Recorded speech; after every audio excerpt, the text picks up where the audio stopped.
أعوذ بالله من الشيطان اللعين الرجيم. بسم الله الرحمن الرحيم. الحمد لله رب العالمين بارئ الخلائق أجمعين، ثم الصلاة والسلام والتحية والإكرام على رسوله وحبيبه خير الأنبياء أبي القاسم المصطفى محمد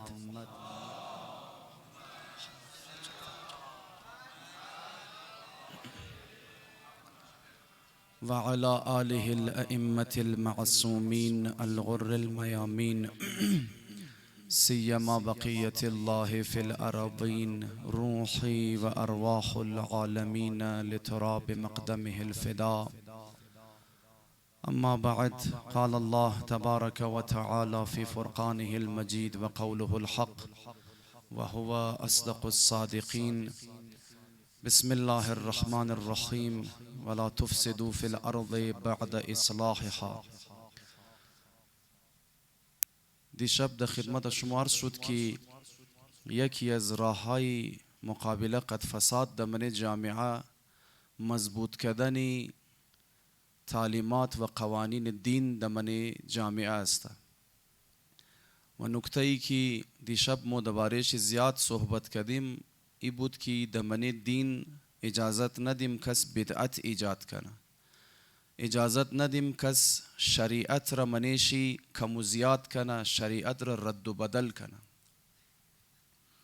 شریعت خود چی یک حقیقت کاملی است. شریعت هیچ نقصی در منیش وجود نداره تا مو بخوای او را منیش رد و بدل کنی، تا مو بخوای منیزو کم و زیاد کنی. شریعت خود چی پرفکت است. شریعت حتی خود چی در منیز خود ریاضت هم داره. از آیت الله العظمای بهجت پرسان کردن که بهترین راه سیر و سلوک چیه؟ ما چیکار کنم که زود در خدای متعال برسم؟ آیت الله العظمای بهجت فرمود نماز اول وقت بخوان. ایگو چیزی عجیب و غریب بیان نکردن که مثلا ایگو دستورات عجیب و غریب بیان کنن، نه، نماز اول وقت برو بخوان عزیز من. عین شریعت را درو بیان کردریه. یعنی خود چی کلانترین سیر و سلوک الی الله هست. من شریعت ریاضت هم وجود داره. ریاضت امو که انسان برای نفس خود سختی میکشه دیگه، برای نفس خود سختی مونه تا نفس انسان در کنترل شی باید. هوای نفس را میخواه بشکنه خورد کنه، قد ریاضت من خود شریعت وجود داره. امی که نماز صبح انسان خواب شیرین خور ایله که در بالموشه سخت نیه، سخته، خود امزی ریاضت است. مخصوصا در یخیا بورا انسان آبی یخ برای بدن از خود بندازه، خود چی سختی داره، امی خود چی ریاضت است. عزیزانی گرامی، یک کار بسیار مهم داره، یک کار بسیار ضروری داره، اما وقت نماز مشه دل تو میخواه کار انجام بدی، اما به خاطر نماز اور ایله کده موری. خب سخته دیگه برای انسان، سختی داره، امی خود چی ریاضت است. امی تر یک بلوک مسائل دیگر هیچ لزومی نداره که بعضیا مثلا برو 40 روز بری در دشت و بیابان برو، خدا خبر دستورالعمل های عجیب و غریب را بیا انجام بدی تا که چی شونه. مثلا یک ختمه های عجیب و غریب از پیش خود در میرن که نه در من دین وجود داره، نه ائمه او را فرموده، نه من سیره ائمه وجود داره، هیچی. یک ذکرهایی را، یک کارهای عجیب و غریب را، ڈرامه بازی ها را شروع مونه بازیا که در هیچ جای دین و در هیچ کدام از روایات ائمه علیهم السلام انسان او را نمیبینه. مثلا حالا درسته مثلا بعض اوقات بعضی از عرفا را انسان میگرنه کارهای را انجام بده. مثلا آیت الله سید علی قاضی طباطبایی استاد آیت الله العظمای بهجت رضوان الله تعالی علیه 20 سال مگه یک دنه سنگ عقیق را در زیر زبان خوشته بود برای ازی که حرف بیهوده نزنه، برای ازی که گبی لهو و لعب در سر زبان خود جاری نکنه. 20 سال سنگ عقیق زیر زبان چند بود. این قدر منده بود که مگم زیر زبان جایش لا منده بود مگه.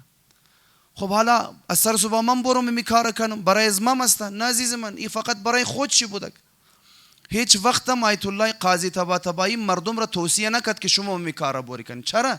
چون حکم شرعی نیه. این برای خود یک وظیفه مشخص کرده بود، برای ازو بود، برای من و تو نیه.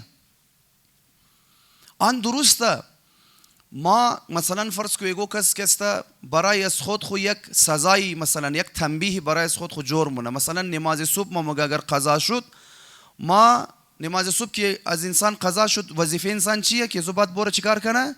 2 رکعت نماز صبح قضایی بخونه دیگه. اما یگو کس است مگه ما اگر نماز صبح ما قضا شد، علاوه بر 2 رکعت قضایی که میخوانم 16 رکعت دیگه مثلا مورم میخوانم. برای خود خو یک، برای نفس خو یک سزا میله، یک تنبیه میله برای خود. خب خیلی چیز خوبی هم است برای بعضی اثر هم منمی مسئله، چون وقتی که صبحگاه میشه موبایل چی الارم میزنه، یکم بیدار میشه، شیطان هر چی که وسوسه کنه که خوش و حالا وقت است بازی میخوای بده، این فورا د یاد شمایه مگه بابا اینا لگرمی 2 رکعت نخوانم از بعد مجبورم چند رکعت بخوانم؟ 16 رکعت قراره بخوانم. لذا مگه بال شو بیام 2 رکعت بخوان، قصه را ختم کو. چند روز می کار کنی زو بعد شیطانم جان آدم ایله میده. اتفاقا خیلی نسخه خوبیه اگر یگو کس برای خود خو می چیز را معین کنه، چون شیطان بعد از یک مدتی مایا صبح از پیش گیر بازی میداد، عالی دیگه بازی نمیده. چرا؟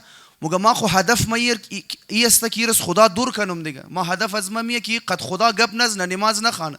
اینا اگر مغیر ما مجبور کنم که 2 رکعت نخوانه، ای بدبخت رفته 16 رکعت دیگه میخوان. بس بیا جان چریله کو بابا بیل بورم 2 رکعت بخوان، 16 رکعت نخوان. خلاص شیطانم جان آدم ریلمون. اما خب آیا امی دستورالعمل یک مسئله شرعیه؟ نه عزیز من، این برای هر شخص مشخصه. هر کس برای خود خو اختیار مونه، برای عمومی مردم نیست. لہذا اگرم یک کارایی رمونی او رو دیگر از او بعد رفته دوستای خوی طرف سفارش نکو که یعنی کار کنو تا مردم خیال کنیم جزء شریعت را رفته منش بدعت ایجاد نکو، تحریف نکنو. لہذا یعنی خیلی نکته مهم بود عزیزان گرامی، دی شب خدمت شما درباره‌اش گفتگو کردیم. امشب یکی دیگر از راههای مقابله قد فساد در من جامعه را خدمت شما عرض کنم عزیزان گرامی. یکی دیگر از راهها عزیزان محترم ولایت پذیری است که ریشه تمام فسادها، دیشب ما اشاره کردم که ریشه تمام فسادها میه که انسانها ولایت اهل بیت اسمت و طهارت قبول نکردن. واقعا نمیتره. من زیارت جامعه کبیره شما بخوانید عزیزان گرامی، مگه اگر ولایت اهل بیت قبول کنیم 4 دانه اثر در از خود. اولنا اثر چی است که ولایت اهل بیت نشانی حلال زادگی انسان است. انسانی که حرام زاده باشه ولایت اهل بیت قبول نمیتونه کنه، این نشانی حلال زاده بودن انسان. من زیارت جامعه کبیر. دویمنش وجود تو را پاک مونه. سیمنش باعث تزکیه نفس انسان میشه، آلودگی های نفسانی تو دور مونه. قلب انسان اگر زنگ زده باشه زنگار قلب انسان را دور مونه. چهارمنش کفاره گناه های انسان میشه. محبت و ولایت اهل بیت کفاره گناه های انسان میشه. خب حالا میخوایم بحث کنیم که ولایت اهل بیت اسمت و طهارت چطور میتونه پاک کننده گناهان، تزکیه نفس، باعث پاکی وجود و نشانی حلال زادگی انسان چطور میتونه باشه. واقعا خیلی از انسان هست مگه مو محب اهل بیت است، ولایت اهل بیت قبول کرده، اما در من زندگیش هر غلطی که تو دل تو بخوایم مینگرنه انسان، خیلی خطاها انسان انجام میده. خب چی رنگ باید مو ولایت پذیر باشی؟ چی وظایفی را در برابر ولی خدا مو انجام بدیم تا ایکی مو ولایت پذیر شونیم و به تعبیر آقا رسول الله منا اهل البیت تیار شونیم. یعنی او قدر خوب ولایت مداری کنیم تا از خود اهل بیت شونیم. دیدین خب یک مقدار دوستا اگر کم پیش باین مؤمنین در او مایه جای کم شده رئی است. شما یک صلوات خوانده پیش باین بر محمد و آل محمد.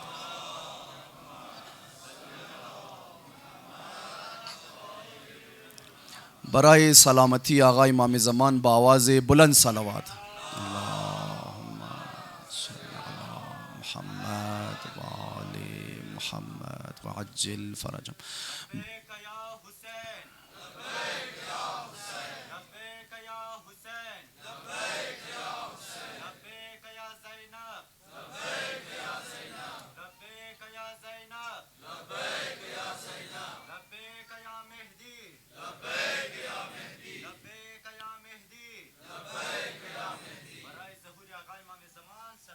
اللهم صل علی محمد و آل محمد. خب خوب توجه داشته باشین عزیزان گرامی که ما باید اورنگا ولایت مداری اهل بیت را کنیم که شونیم از خودون اهل بیت که رسول خدا فرمود السلمانو منا اهل البیت، سلمان از مو اهل بیت است. واقعا اینا میخوایم شو خدمت شما عرض کنم جوانای عزیز کی منا اهل البیت شدن فقط مخصوص سلمان و ابوذر نبود که بگیم دروازه بند شده دیگه کس نمیتونه منا اهل البیت تیار شونه. نه، این دروازه همچنان وازه. مو شما هم میتونیم در مقام منا اهل البیت برسیم که امام زمان سلام الله علیه بفرماید این جوان منا اهل البیت شده، از مو اهل بیت تیار شده. یک شخصی بود در نام سعد ابن عبدالملک آمد یک روزی مگه خدمتی امام باقر علیه السلام اللهم صل علی محمد و آل محمد و عجل فرجهم. خدمت امام وقتی که رسیدک گریه را شروع کردک سعد ابن عبدالملک. امام باقر سلام الله علیه فرمود گفت چرا گریه مونی؟ گفت یا ابن رسول الله، گفت ما بدبخت هستم، بیچاره ام، ما از مگه بیچاره تر کس نیه. گفت چی شده مگر چی بدبختی است و چیه؟ گفت بدبختی از میه که ما از خاندان بنی امیه تعلق از میه و رسول خدا فرمود خاندان بنی امیه شجره ملعونه، من قرآن ماده خاندان بنی امیه شجره ملعونه، شجره خبیثه است. اینا من زیارت عاشورا مو بریز خاندان لعن مونی. واقعا اینا گفت امی بدبختی نیه یا ابن رسول الله، امی بیچارگی نیه که ما از امزی خاندانی که دمنی قرآن چیره مگه شجره ملعونه موضوع از اینا تعلق از ماسته. آقای امام باقر سلام الله علیه فرمود گفت نه توی ترنی انت منا اهل البیت، گفت تو از مو اهل بیت هستی. گفت مگر نشنیدی قول حضرت ابراهیم علیه السلام فمن تبعنی فهو منی؟ ابراهیم نبی فرمود هر کس از ما تبعیت کنه و از مایه. بچه خور نموگه کی از ما است حضرت ابراهیم علیه السلام، بلکه موگه هر کس که از من ابراهیم تبعیت کنه او ابراهیمی تیار میشه. مگر نشنیدی؟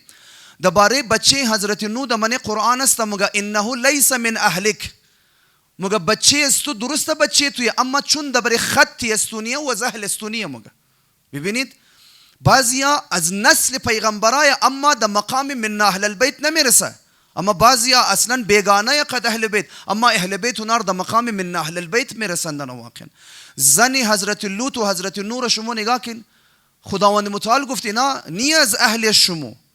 ضرب الله مثلا للذین کفروا امرأة نوح، خداوند متعال برای کفار زن نوح را نمونه قرار داده که چی قدر زن بدی بود خلاصه. اما ببین اهل خانهش بود اما از اهل پیغمبر نبود. واقعا به معنای واقعی پس مو میتونی در مقام من اهل البیت تیار شونی.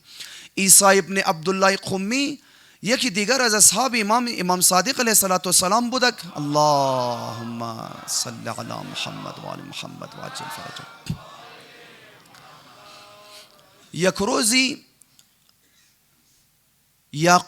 یونس ابن یعقوب یکی دیگر از اصحاب امام مگه ما در خدمت امام ششته بودم. مگه یک مرتبه مگه امام مرا دزما فرمود گفت یونس بالچ بور دان دروازه از مو برو، یکی از اهل بیت از مو دان خانه آماده، تو بور قد ازو گپ بزن مشغول کنو تا ما برسون. حالا خبر نیم شاید ممکنه ای یونس ابن یعقوب جوانتر بوده که امام میخواسته و زودتر بره، یا امام شاید بگم کاری داشته که او را زودتر رای کده. یونس ابن یعقوب مگه ما رفتم دان خانه امام دیدم که عیسی ابن عبدالله قمیه. مگه ما تعجب کردم عیسی ابن عبدالله قمی نه سید ناس خاندان اهل بیت، پس امام صادق چطور گفت که وز مو اهل البیت است تو بر قد ازو؟ خیر مگه ما قد ازو گپ زدم مشغول شدم قد ازو عیسی ابن عبدالله قمی. دیدم که امام از راه رسید. وقتی که از راه رسید مگه خیلی گرم استقبال کرد امام عیسی ابن عبدالله قمی را، بغل کرد شیرازو بعد برد خانه نشان. مگه امام متوجه تعجب از ما شده بود که ما تعجب کردم چطور از اهل بیت تیار شده ای. امام صادق سلام الله علیه فرمود یا یونس ان عیسی ابن عبدالله منا اهل البیت حیا و هو منا میتا. عیسی ابن عبدالله قمی از مو اهل بیت است، چی زنده باشه چی مرده باشه او از مو اهل بیت است. ببینید انسان چی رنگ ولایت مداری کنه که امام صادق باید بگه تو از مو اهل بیت، تو از خود از مو است، تو بیگانه نیستی. واقعا پس ببینید فرق نمونه سلمانی که از فارس باشه، ابوذر باشه، عبدالملک ابن چیز بود نامشی سعد ابن عبدالملک باشه، بنی امیه والا باشه، یا عیسی ابن عبدالله قم، تمام میتونه از اهل بیت باشه. انسان عزیزان گرامی در من بعضی از کتابای تاریخ آماده مگه امام علی علیه السلام وقتی که درو در سمت جنگ صفین رایی بودک لشکرش از یک جای تیر میشد درو، یک دنه راهب مسیحی همونجی خانهش بود، عیسایی بود. اما دا از یگو دنه سپاهیای لشکر پرسان کرد، گفتی لشکر از کیه؟ گفتی لشکر از فرماندهش کیه؟ کماندرش کیه؟ گفت کماندر از لشکر علی ابن ابی طالب جانشین رسول خداه. گفت خب مر ببرین پیشی. آورد کی را خدمت آقا امیر المؤمنین علیه السلام عرض کرد، گفت یا علی ابن ابی طالب، گفت پیش از ما یک نوشته است، یک لکایی بسیار قیمتی است، از 600 سال است که در پیش اجداد و آبا و اجداد از مو منده، از 600 سال این لکایی پیش از مو. گفتو لکایی است کیه؟ گفت از حضرت عیسی ابن مریم پیش از مو منده، 600 سال کنه، بسیار قیمتیه. گفت ما مور پیش شما وردم، ما یک عمر درو مطالعه منم شیر نمفهمم که چی نوشته منش. شما اگر مشامیر برز ما مطالعه کن بوگین مرا که دمنیم چی نوشته، چی پیغام است منشی. امام علی سلام الله علیه مگه او خط را گرفت واز کرد، دید نوشته منش، گفت درباره پیشگویی شده درباره خاتم انبیا، درباره پیغمبر خدا پیشگویی شده دربارهش کسته. حضرت عیسی درباره آخرین پیغمبر دربارهش پیشگویی کرده. در من قرآن هم است انبیا پیشگویی میکردن دیگه. خب درباره رسول خدا حضرت ابراهیم علیه السلام در کنار خانه کعبه دعا کرد که وبعث فیهم رسولا، ای خدا برای امتی آخر الزمان یک رسول قرار بده که اینا را تزکیه کنه، تعلیم بده اینها را. این پیشگویی. حضرت عیسی علیه السلام هم پیشگویی کرده درباره رسول خدا صلوات الله علیه. اینا است. از امام علی فرمود گفتی درباره پیشگویی درباره پیغمبر آخر الزمان است که فعلا از دنیا رفته، فعلا از دنیا رفته رسول خدا صلوات الله علیه. از او بعد وقتی که پیش را خواند امام علی علیه السلام، گفت در ادامهش نوشته که این پیغمبر خاتم الانبیا یک جانشین در از خود که او جانشین چی هم نفس پیغمبره و هم برادر پیغمبره و به خدا قسم او جانشین من علی ابن ابی طالب هستم. تو پیغمبر را خو ندیدی اما در اوقات جانشین پیغمبر چیکار مونی درو ملاقات مونی. ما وصیم زو پیغمبر هستم. این مسیحی تا که میره میشنوه خیلی خوشحال میشه، خیلی خوشحال میشه. موگه آقا فدای شما شونم، ما یک عمر بودیر نمفهمیدم درو، حالا فهمیدم تا پیغامش رسیدم. خدا را شکر ما پیغمبر را خو این سعادت پیدا نشد که بینگرم، اما شما جانشین شر ما دیدم کسته. یا علی ابن ابی طالب کجا رین شما؟ امام علی سلام الله علیه فرمود، گفت ما رو طرفی جنگ با معاویه درو رئی هستیم. ای گفت یا علی ما قد شما میخوایم برم دونمونجی مگه ما مسلمان مشه و شیعیان علی ابن ابی طالب تیار مشه، امی بنده راهب مسیح از شیعیان علی تیار مشه. من امزی کتاب تاریخ لکاییه مگه مورد جنگ سفید شهید مشه، مگه جزء الشهدا تیار مشه. امام علی علیه السلام مایا برای جنازهش نماز جنازه میخوانه، دفن منشنه.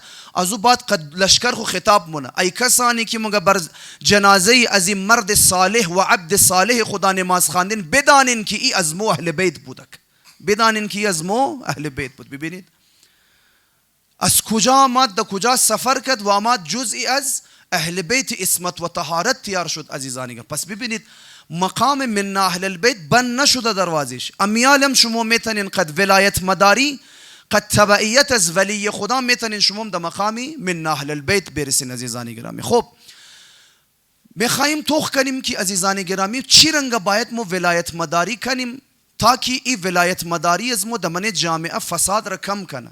واقعا نمیتره ولایت اهل بیت را قبول کردن عزیزان گرامی انسان را پاک مونه، از مال حرام دور میله، نطفه انسان را پاک مونه، خیلی آثاری پربرکتی از خود را. من زیارت جامع کبیره اصلا مو میخوانیم و جعل صلواتنا علیکم، مگر نمازهای از ما در توسط شما قبول میشه. اگر شما نباشین نمازهای مو قبول نیه، هیچ عبادت مقابل قبول نیست.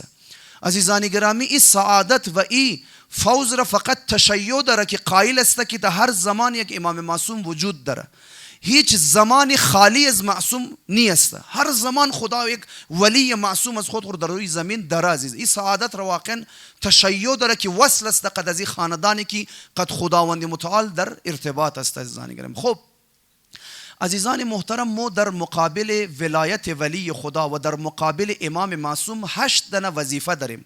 حالا دیگه وظایف هم ممکنه باشه، فعلا ما هر چندنه شریم شاو رسیدم خدمت شما عرض منم. اینی وظایف را اگر ما به خوبی در قبال ائمه انجام بدیم ما ولایت مدار تیار میشیم. واقعا دمن جامعه فساد کم میشه، دمن خانواده فساد کم میشه، اولادهای از ما تربیت میشه عزیزان. خب چیه؟ اول وظیفه‌ای که ما در قبال ولی خدا داریم عزیزان گرامی، ای که ولی خدا را بشناسیم، معرفت را حاصل کنیم. حالا منظور از معرفت چیه؟ یک روایت بخوانم خدمت شما. آقا امیرالمؤمنین سلام الله علیه فرمود من مات علی فراشه و هو علی معرفت ربه و رسوله و حق اهل بیته مات شهیدا. مگه هر کس که برای جاگه خوب بمره، برای بستر خوب بمره، لیکن خدای خود شناخته باشه، پیغمبر را شناخته باشه، اهل بیت پیغمبر را شناخته باشه، او شهید مرده. مات شهیدا، او شهید مرده. ببینید ما یعنی او تر کارایی را ما میتونی انجام بدیم که اگر برای بسترم اگر ما بمریم شهید مردیم. یکی از او چیزایی که انسان را شهید از دنیا مبره چیه؟ معرفت و شناخت اهل بیت اسمت و طهارت است عزیزان گرامی. این ما باید داشته باشیم. عزیزان گرامی یک روایتی ما داریم از امام معصوم نقل شده، بسیار مشهور و معروف روایت. مگه بنیاد اسلام برای 5 چیز اشته شده. بنیاد اسلام برای 5 چیز اشته شده. نام میگره، نماز است، روزه، حج. پنجم نیش را اشته مگه پنجم نیش مگه چیه؟ الولایه. پنجم بنیاد و ستون اسلام چیه؟ ولایت است. و جالب اینجا است عزیزان گرامی که امام معصوم میفرماید از منیزی تمام 5 دانه و پنجم نیش خیلی مهمه. اگر پنجم نباشه و 4 دانه اول چم در درد نمخوره. یعنی اگر ولایت نداشته باشی نماز تو در درد نمخوره. یک پوست پیاز ارزش نداره نماز است. اینیه. اینا رو ما باید طرفش توجه کنیم. دلیل قرآنی برای شما بدم عزیزان گرامی. ای که ما گفتم نماز تو قبول نموشه ولایت نداشته باشی اینمیه. من قرآن شما نگاه کن، از شیطان که زیاد کی میتونه نماز بخونه؟ کی میتونه که چی کی تنیسته نماز بخونه؟ 6000 سال این جانور عمر کرد که امام علی فرمود خبر ندارم که از سالهای اخرویه یا سالهای دنیویه. چقدر کلو نماز خواند عزیزان گرامی؟ یک قدر نماز هیچ کی در دنیا تا حالا از من انسان ها نخوانده و نمیتونم بخونه، چون این قدر عمر نمون. اما جایش در کجایه؟ جایش در من جهنمه. چرا؟ چون ولایت آدم را قبول نکرد. ولایت حضرت آدم را قبول نکرد. نمازایش هیچ کدام شده در چی نمخور عزیزان گرامی.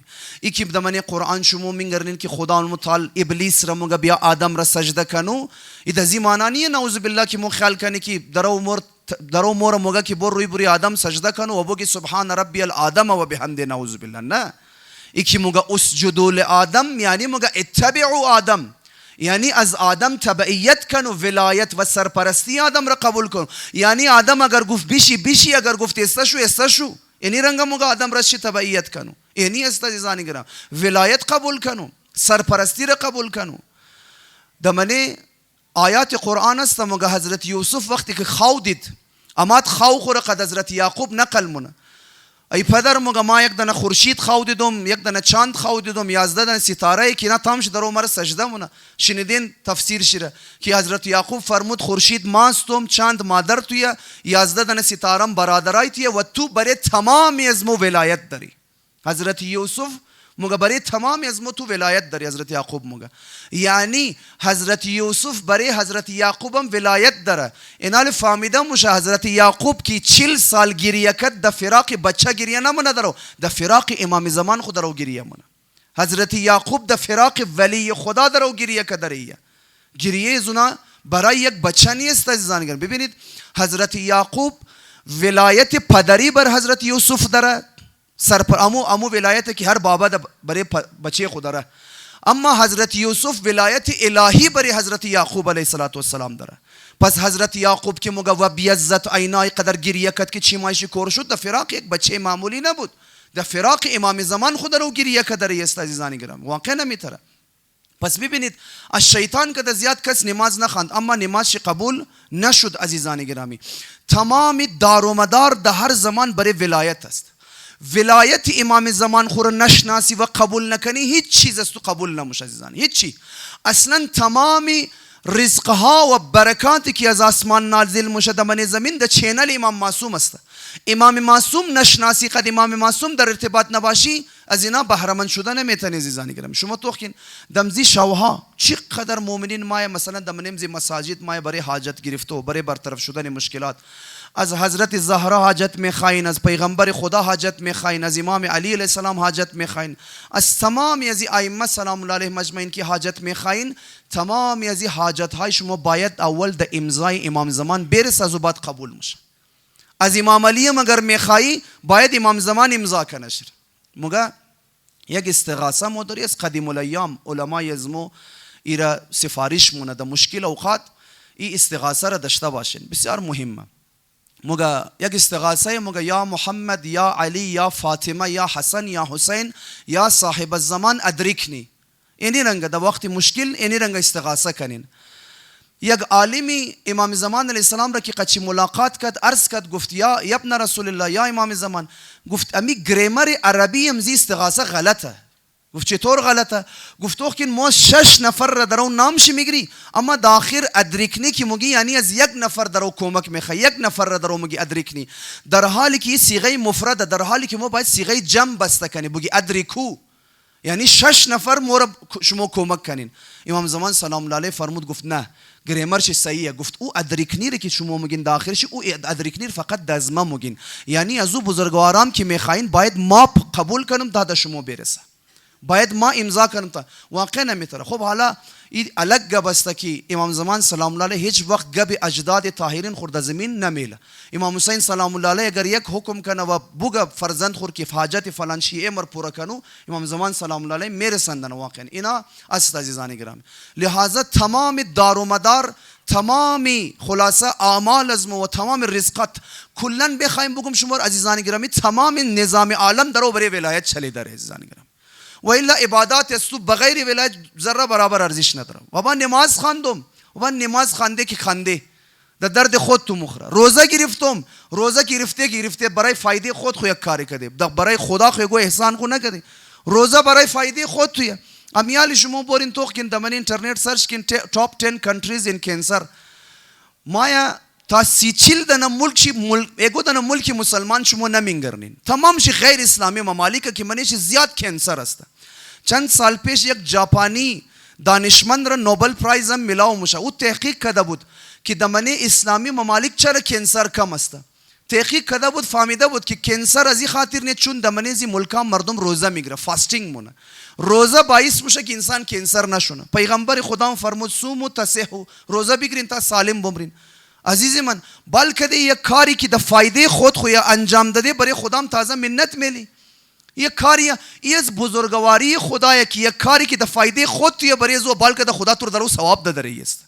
این مثل امزیه که دمنه ترافیک قانون شما تو که نزدان گرامی دمنه ترافیک قانون اگر شما ترافیک را رعایت کنین کس شما را انعام نمیده، اما اگر مخالفت کنین شما را چالان مونه، جرمانه مونه شما را.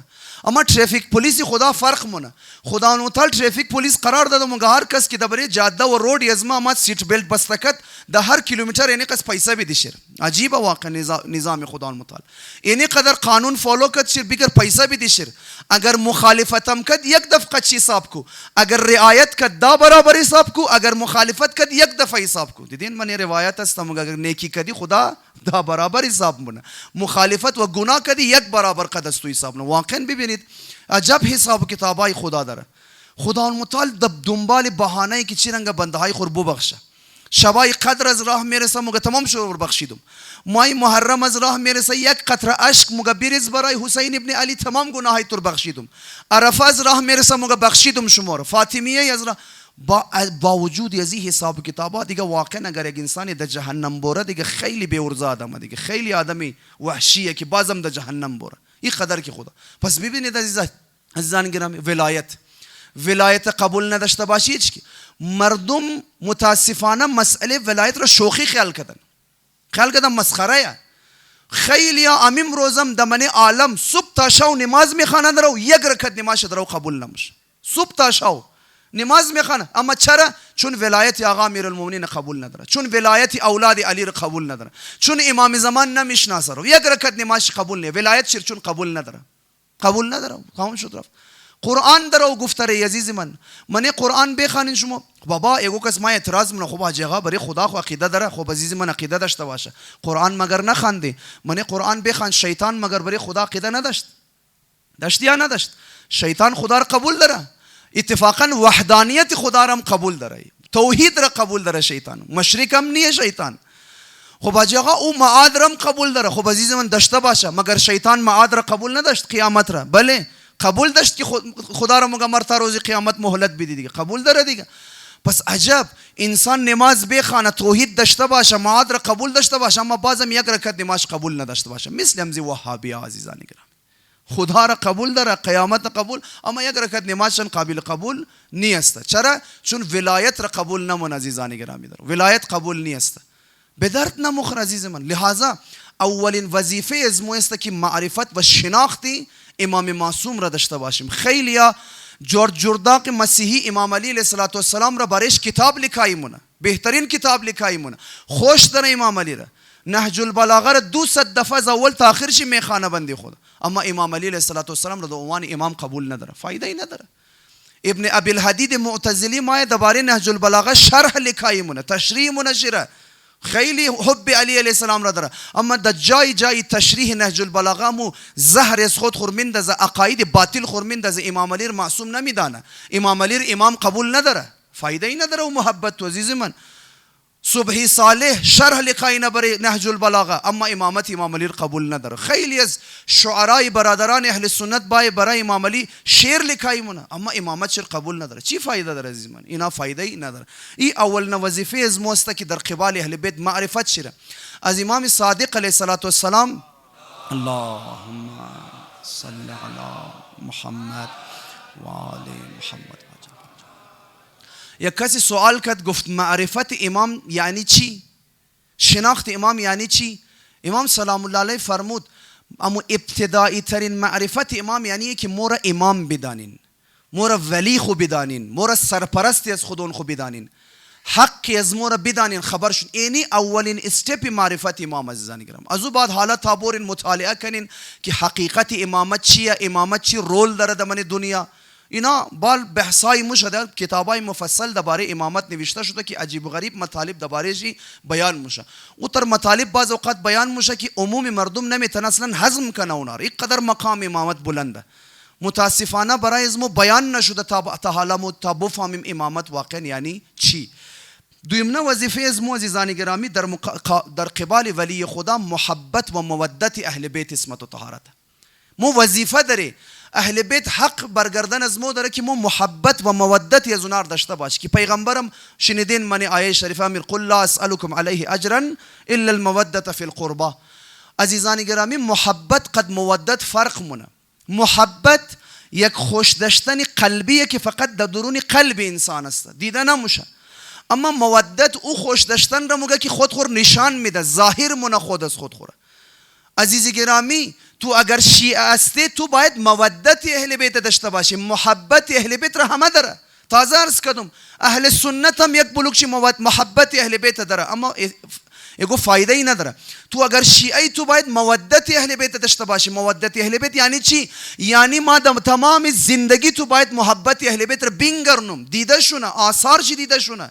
تو اگر اهل بیت را خوش داری آثارش باید دیده شونه در من زندگی تو.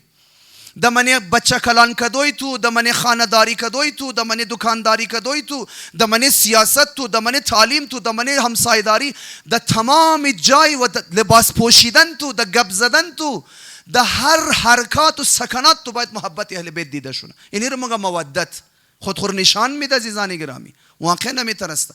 اما متاسفانه خیلی هستن که فقط محبت اهل بیت علیهم السلام لقلقه زبان است. پیغمبر خدا فرمود لکل شیء اساس و اساس الاسلام حبنا اهل البیت. هر چیز از خود یک ریشه داره و ریشه اسلام محبت از مو اهل بیت است. قدر مهم است مسئله محبت. این شد دویمنه. سیمنه عزیزان گرامی تمسک به اهل بیت است. خیلی مهم است عزیزان گرامی. تمسک به اهل بیت یعنی چی؟ حالا که تو شده شیعه اهل بیت، حالا که تو میگی ما اهل بیت خوش دارم، مودت شیر میخوایم داشته باشم، پس برو برای هر کار خود، برای هر بعدی از زندگی خود دانی دروازه اهل بیت باید بری. شیعه که در موقع ما شیعه ایم اما برای تعلیمات دین و برای یک بلوغ از مسائل جامعه از خود دنبال غیر اهل بیت میگشته و شیعه نیه. تو شیعه نیستی.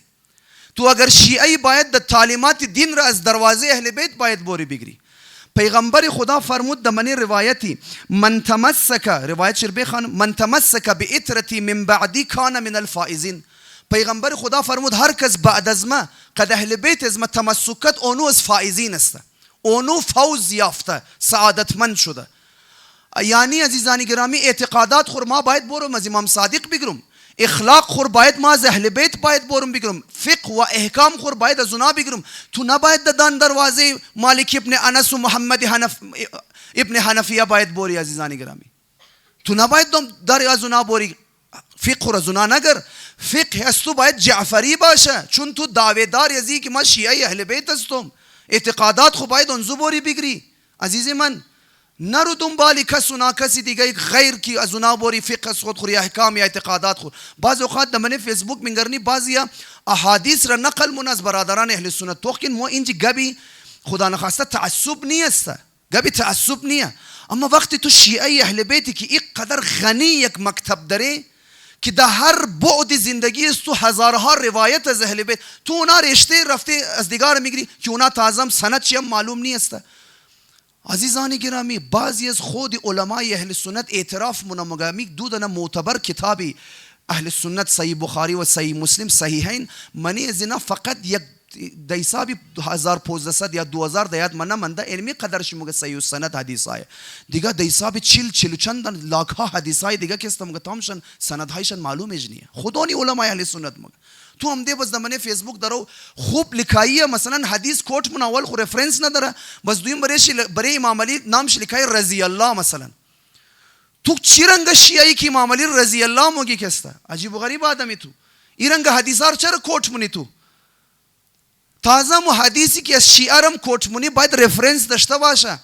عجیب و غریب حدیثار باز اوقات دمنه فیسبوک آدم میگرنا کوٹ منا یک باور انسان توهین واقعا بعض اوقات مگه یار می حدیث را خو یک آدم فقط بگی دلبی تھڑا ششتا گفته امیر نعوذ بالله تو درو ورته امام معصوم نسبت میده درو.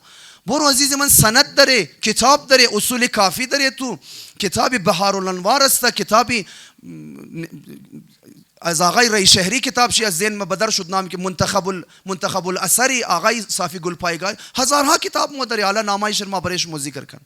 برو انزونا مستند حدیثار بگر نقل کو عزیز من نهج البلاغه داره حرفای امام علی برو از نهج البلاغه نقل کو ادرس شرم بدی بغیر ادرس نقل نک. پس تمسک به اهل بیت یکی دیگر از وظایف از مستزانی گرم دیگه از اهل بیت پیش نریم. این یکی دیگه از وظیفای از مویا از اهل بیت پیش نرو عزیز من. کاسه داغتر ازاش نشو. دمنی روایت است پیغمبر خدا فرمود ان اهل بیت نجوم اهل الارض فقدموهم ولا تقدموهم. پیغمبر خدا فرمود اهل بیت از ما مثل ستاره های اینا را روی بروی قرار بدین خودون شما از اینا گده پیش نرین. عزیز من بعض اوقات انسان ها دمنی جامعه کارهایی را انجام میده که مطابق سیره اهل بیت نیه. هیچ امامی او کار را انجام نداده متاسفانه، اما این شیعش در ما او کار را انجام میده. کاسه داغ درازاش شده متاسفانه. بابا اینی کار را نکنو، امی کار در سیره اهل بیت نیه، یک امامم نگفته نه ما سلیقه ازم. بابا سلیقه است تو یعنی خود تو از اهل بیت پیش بردی دیگه. رسول خدا در اون سفری که درو رایی بود، حالا یا برای جنگ رایی بودن یا دیگه سفر رایی بودن، در ماه رمضان بود، از محدوده شهر وقتی که برو بدر شد حکم شرعیش یمی که تو روزه خور بخوری، روزه تو نموشه. رسول خدا آمد در کنار یک آو از خارج شهر برو خارج شده بود، دیگر روزهش نموشد مطابق شریعت. رسول خدا رفت آو خورد، روزه خور واس کرد، دمای روزه بود، روزه خور واس کرد، گفت اینجا دیگر روزه مو نموشه. بعضی اونمونج بعضی از اصحاب آمد گفت نه مو روزه خور واز نمونی، مو روزه خور میخوای بگیری تا شاور. رسول خدا فرمود ما درو رسولم پیغمبر درو مگم روزه تو نموشه، مگه نه ما روزه خور میگیرم تا آخر شرک است. رسول خدا منج فرمود شما نافرمانین، شما از پیغمبرم پیش زدین، گفت شما نافرمانین. امروزه ما مترزیزان گرامی مای مبارک رمضان شهادت امام علی تیر میشه، روزی عید که میرسه بنده خدا کالای سیاه پوشیده درو آزاداری مونه. او بابا چرا مونی درو؟ مگه تازه امام علی رو شهید کرده. بابا امام صادق علیه السلام آزاداری نمونه، تو آزاداری مونی. یعنی تو از امام صادق کده زیاد معرفت علی علیه السلام را داری، تو از امام صادق کده زیاد د غم امام علی غمگین شده. امام صادق در روز عید کالای نو مبشه شیرینی مخوره، مگه روز عیده در نماز عید شرکت مونه، دعای دیست میخوانه، مگه خدای شکر که این روز را برای اسمو عید قرار دادی. عید یعنی روز خوشی، تو بال کده کالای سیاه مبشه جلوس بدر مونی، آزاداری مونی. این کجای سیره اهل بیت است؟ چرا مکتب تشیع بدنام مونی؟ چرا مکتب عقلانیت و مکتب محبت آمیز تشیع تو بدنام کدری استی؟ اینمی کارا مونی که بس باز یا برای تشیع تهمت میزنه، مگه شما غم و خوشی خور نمفهمین. همی کارا کدی دیگه. نمیدانم داومی معاملیه مگه در روز عید، هفتمی معاملیه که داومی معاملیه، مو عزاداری مونی. این داوم را مر تو بگی کی بدر کرد؟ کدام امام معصوم داومی معاملی گرفته که تو مو امی چیلوم هم که نیه، چیلوم را فقط برای امام حسین مو 40 داره. هیچ امام معصوم 40 نداره، فقط امام حسین 40 داره. هیچ امام معصوم تو از پیش خو بدر کدری هر چیز نو کسته. اگر او تر باشه خو بس هیچ عید را مناو نکو.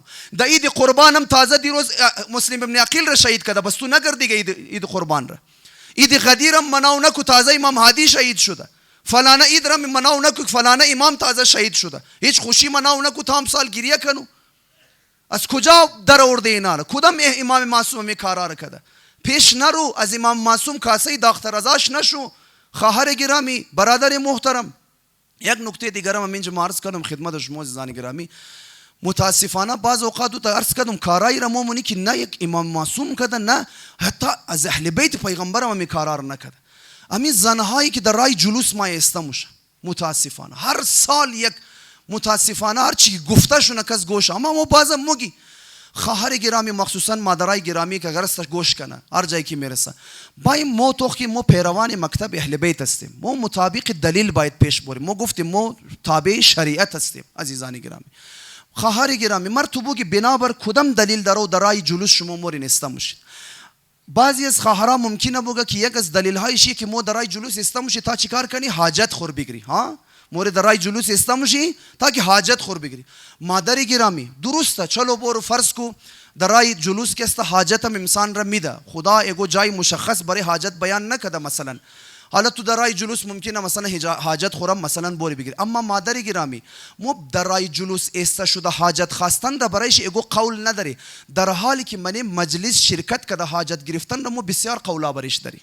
علامه شوشتری رضوان الله تعالی علیه در من کتاب خصائص الحسینیه خو مینویسه مونگا امورنگا که زیر قبه حرم امام حسین حاجت ها برآورده موشه. قبه امام حسین یعنی مو گنبه حرم امام حسین. ما روایت داریم مونگا زیر گنبد امام حسین استشو حاجت تو پورا موشه.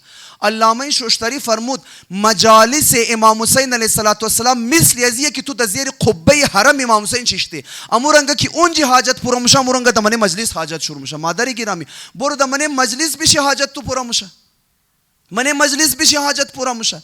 چقدر مو داستانها داریم عزیزان گرامی، مستند داستانها از علمای بزرگوار که در من مجلس ذکر امام حسین زهرای مرضیه ما شرکت مونه.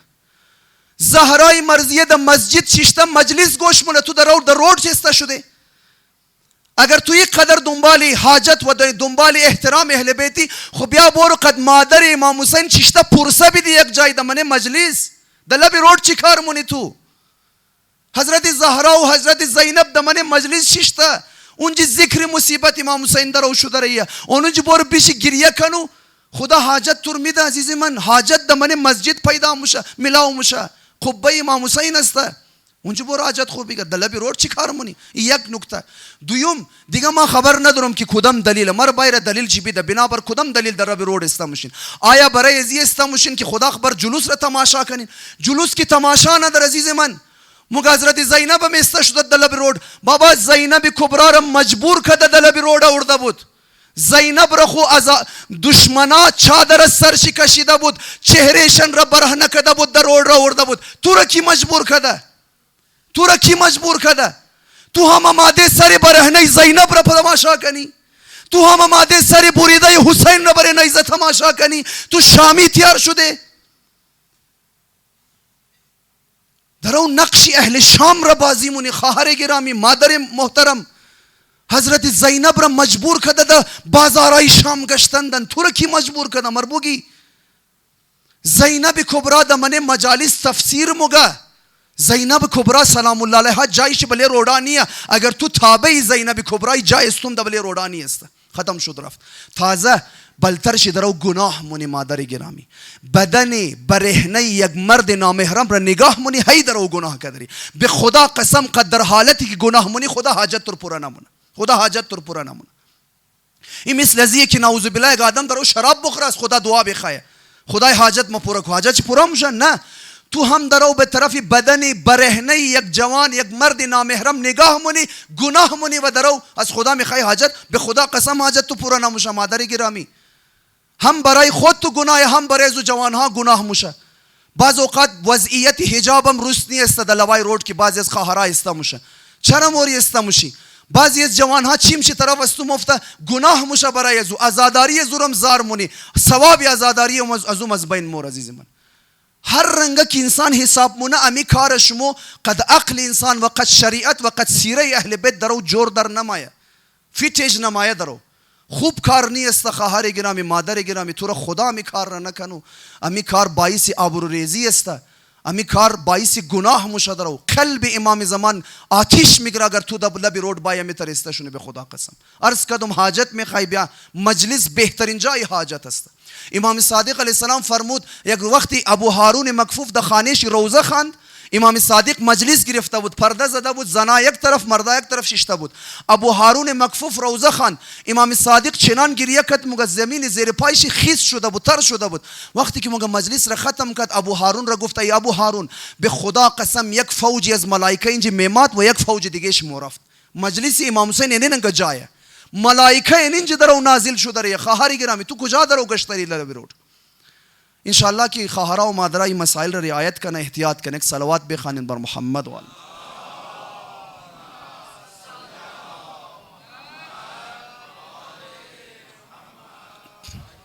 این شد دیگه. یکی دیگر از وظایف از مو که مو در قبال ولی خدا داره و اونا حق در گردن از مو داره، تعظیم و اکرام اهل بیت عصمت و طهارت.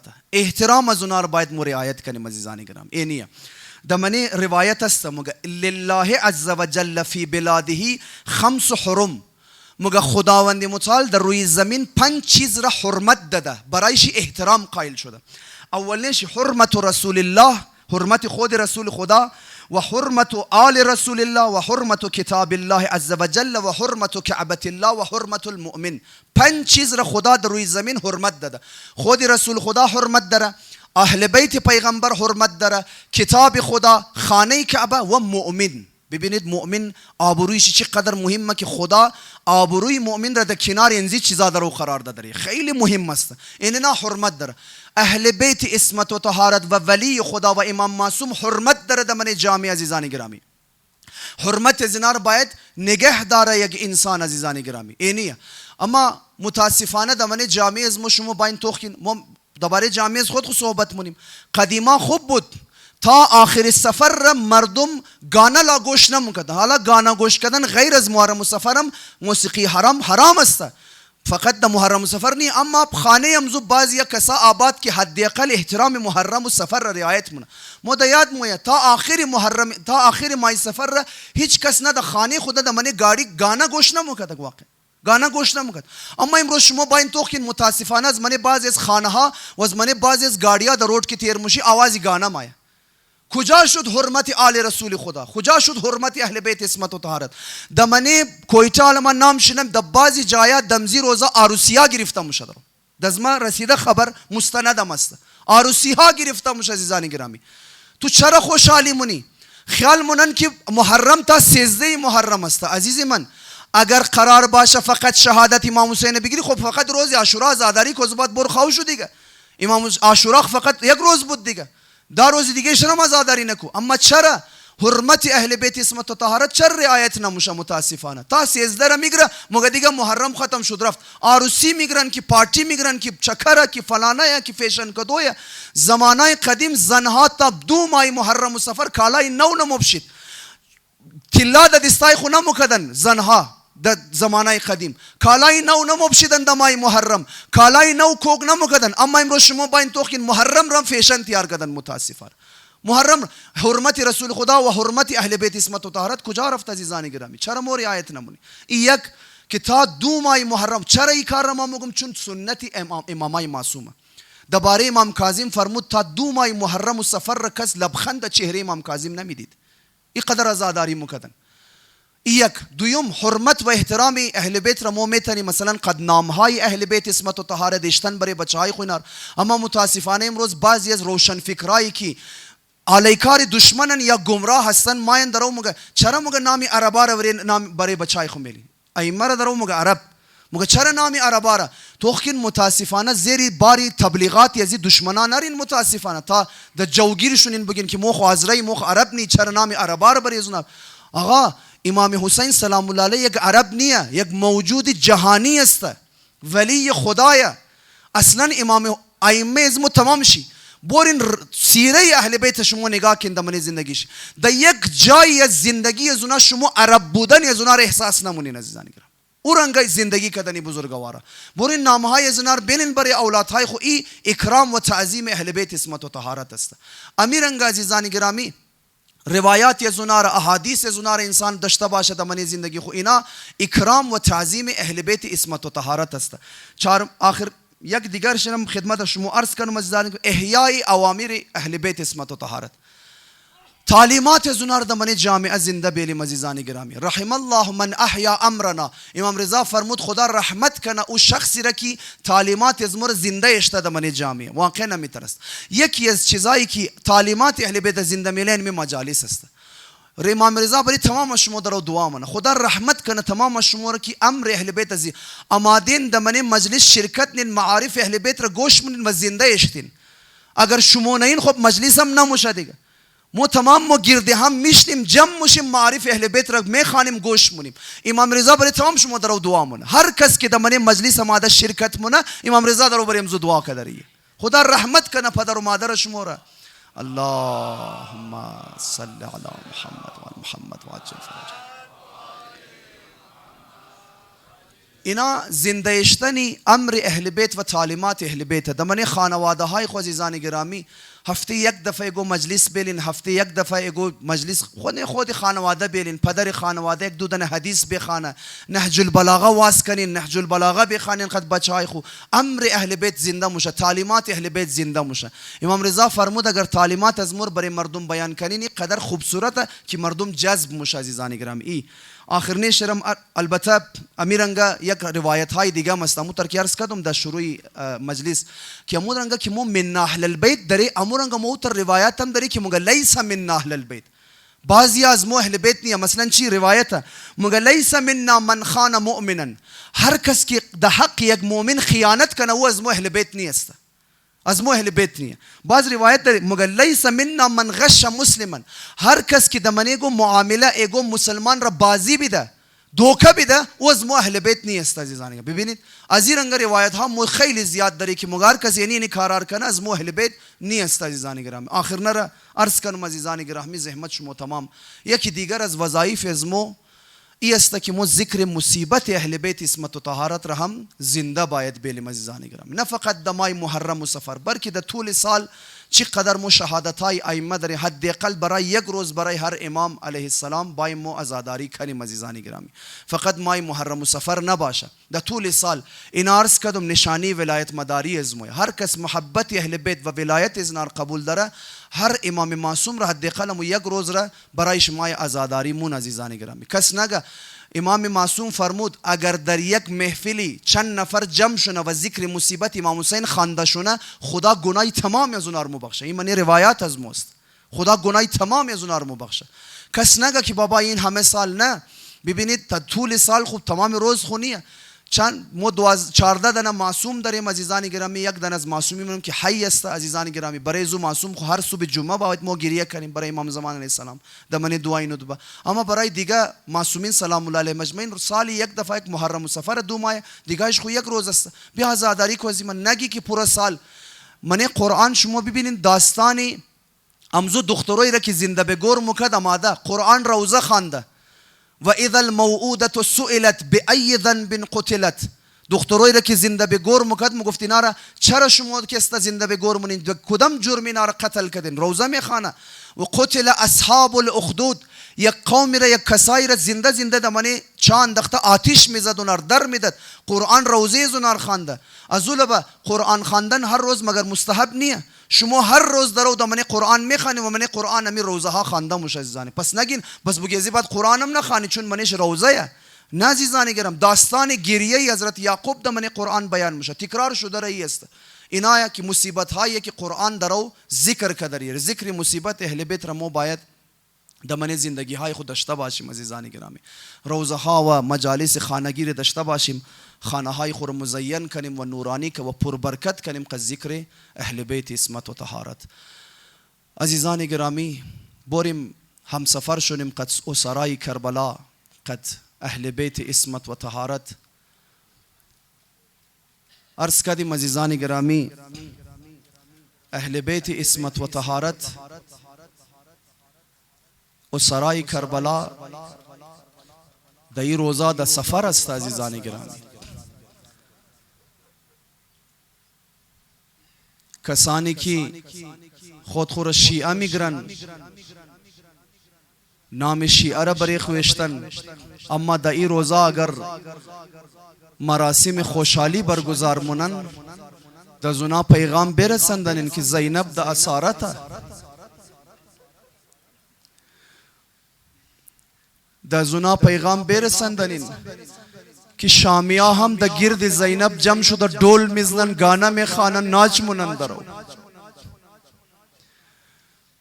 در زنا پیغام برسندن که دختروی حسین را دمن دربار یزید آورده. یکی از بزرگان یک روزی در مجلس مصیبت یک دن روزه خان خیلی گریه کرد، فقط قد یک جمله. و یک جمله چی بود که بزرگواری قدر گریه کرد؟ اما یک جمله را که خان گفت بس دیگه هیچی نمیخواه بخوانی، جگر مپاره شد. چیه او جمله؟ و روزه خان گفت و دخلت زینب و علی ابن زیاد، گفت زینب را در دربار ابن زیاد آوردن.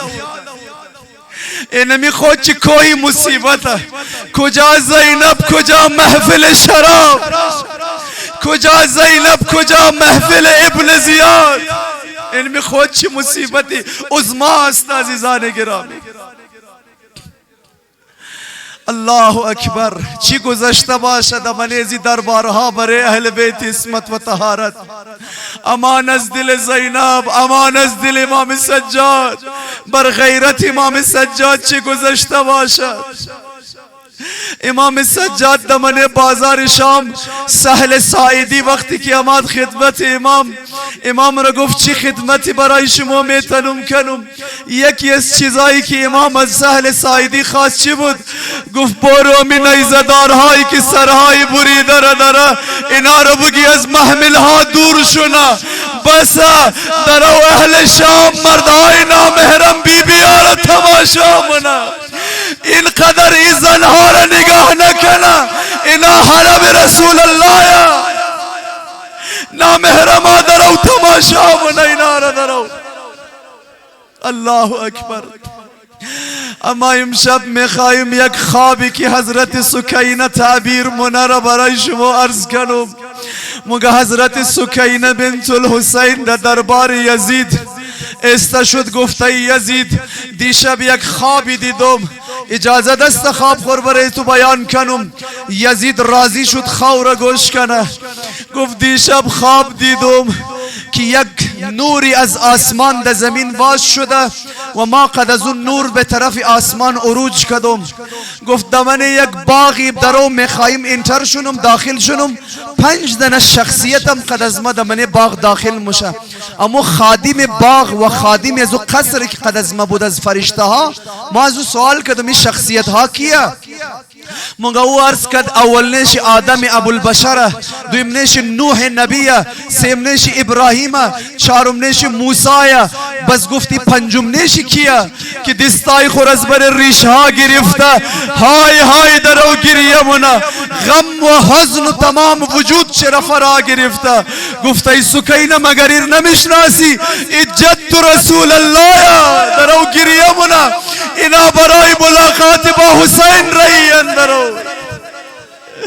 حضرت سکینه سلام الله علیها تا شنید اجت رسول خدایا، مگر دویدم رسول الله را بغل کردم، یا جدا قتل رجالنا، ای جدا رسول الله مردهای ما را کشتن، زنهای ما را اسیر کردن، ما را برای شترهای بپالان در دربار یزید آوردن. مگه او خادم مرا گفت ای سکینه آرام باش، قلب جد خورا داغدار کردی.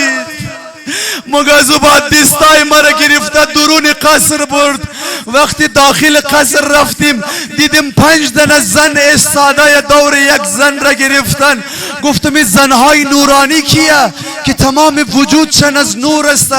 گفت اینا سارا و خدیجه و اینا امو زنهای بهشتی است. زنی فرعون بود، زنی از انبیا بود. اینا اونا یک 4-5 تن از زنها را نام گرفت. اما دیدم همه اینها دور بر یک زن را گرفته. او زن کالای سیاه پوشیده، موهایش پریشان است، در دستایش یک لباس پرخون است. گفتم ای کیه؟ گفت اینا نمیشناسی؟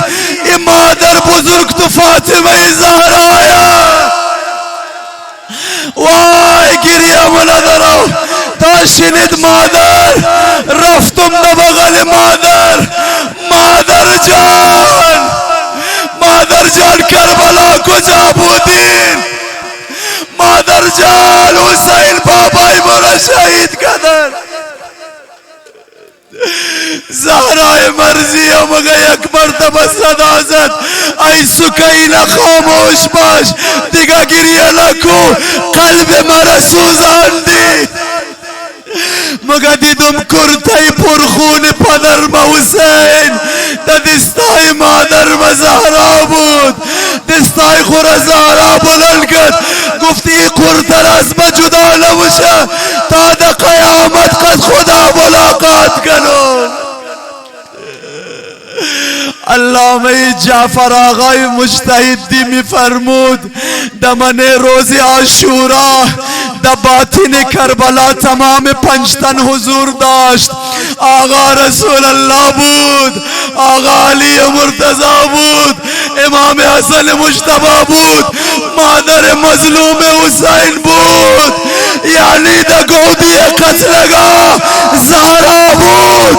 وقتی حسین از بالای ذوالجلال افتاد زهرا دامن پیدا کرد. غریب مادر حسین، ای غریب مادر بیا بغل ما.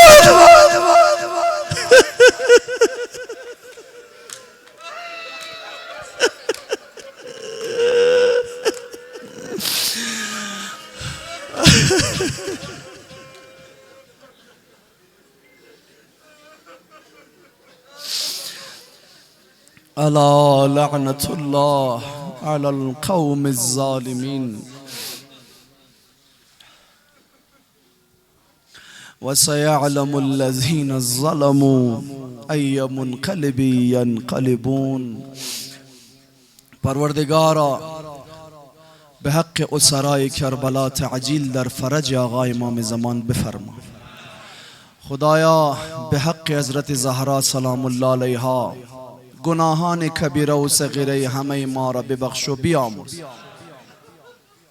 خدایا به حق حضرت زهرا سلام الله علیها با مغفرت گناهان منقلب امام زمان از ما راضی و خشنود بگردان. خدایا به حق حضرت زهرا سلام الله علیها حاجات شرعیه همه مؤمنین و مؤمنات ملتمسین دعا جمع حاضر برآورده با خیر بفرما. خدایا به حق حضرت زهرا سلام الله علیها مشکلات مسائل گرفتاری های همه مؤمنین و مؤمنات ملتمسین دعا جمع حاضر برطرف بفرما. خدایا مریض ها و بیماران همه مؤمنین و مؤمنات، مریض های مورد نظر سفارش شده ها ملتمسین دعا شفای کامل و عاجل عنایت بفرما. خدایا هر آنچه خیر را بر خوبانت نازل می فرمایی در این جمع بر این حاضرین هم نازل بفرما. خدایا هر آنچه شر را از خوبانت دور می فرمایی از این جمع و از عزادارها هم دور بفرما. پروردگارا به حق حضرت زهرا سلام الله علیها حجاب و عفاف و حیای خواهرها و مادرای از مور محفوظ بدار. خدایا جوانهای ما را، اولادهای ما را، نسل ما را در راه خودت هدایت بفرما. پروردگارا رزق و روزی واسع و حلال نصیب همه مؤمنین و مؤمنات ملتمسین دعا جمع حاضر عنایت بفرما. پروردگارا هر چه زودتر زیارت با معرفت عتبات عالیات بلخص زیارت کربلای معلا نصیب همه ما بفرما. خدایا ما را لحظه از خاندان اهل بیت عصمت و طهارت و برای لحظه ما را از زیر پرچم ولایت اهل بیت دور مگردان. و خدایا در دنیا زیارت ابا عبدالله و در آخرت شفاعت آن حضرت نصیب همه ما بفرما. عزاداران سید الشهدا در سرتاسر عالم بلخص در افغانستان و پاکستان در حفظ و امان خودت نگه دار. خدایا ای بارش باران را خدایا یک بارش باران خیر و برکت بر ما قرار بده. خداوندا کسانی که از خاطر سیل و سیلاب نقصان دیدن، اذیت شدن، خدایا خسارت دیدن، خدایا همه آنها را در حفظ و امان خودت نگه دار.